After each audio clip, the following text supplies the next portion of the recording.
Salut la compagnie, bienvenue sous le soleil de Paris La Défense Arena qui sera l'un des lieux incontournables des prochains Jeux Olympiques. Alors habituellement c'est la maison du Racing 92, là ce sera le théâtre des épreuves de natation, de water-polo, les matchs éliminatoires, puis la paranatation pour les Jeux Paralympiques. Alors depuis les concerts événements de la star américaine Taylor Swift, c'était début mai, il s'est passé 2-3 trucs, il y a eu un petit défi pour transformer les lieux en bassin olympique. Alors à J-44 du début des Jeux, où en est-on? On va aller voir ça, il y a des barrières, il faut faire le tour. Alors je fais quoi? Je fais le tour.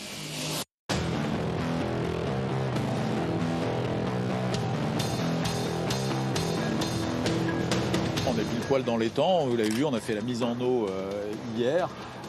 Et donc les choses se déroulent normalement, ça va à une vitesse assez incroyable. Il y a une semaine, il n'y avait quasiment pas de tribune. Maintenant, les choses se mettent en place. Ce qui est important, c'est toute la partie, ce qu'on appelle de phasage, puisque il y a des sujets autour du bassin, mais il y a aussi tous les sujets de câblage, de lumière. Il y a le montage des tribunes, évidemment. Puis après, il faudra tester tout ça. Il faudra tester les systèmes de chronométrage, il faudra tester les systèmes de son, les systèmes de présentation sportive.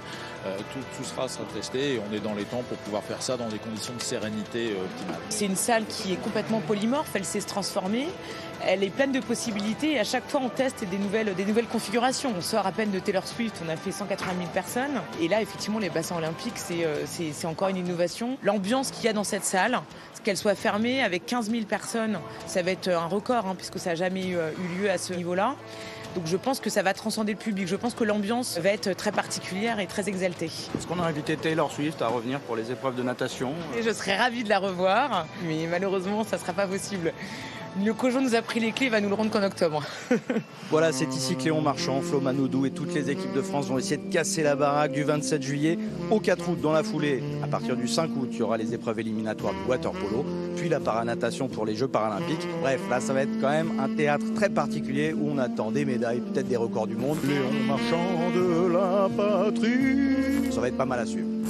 Comme vous pouvez le voir, Géraldine, j'étais prêt à essayer la piscine, mais comme vous pouvez le voir aussi, il reste encore un tout petit peu de travaux. La piscine principale est en mode bébé nageur, mais ça se remplit tranquillement.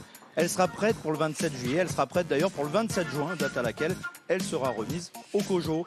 D'ici là, on attend, on prend notre mal en patience, mais le 27, j'aurai peut-être piscine.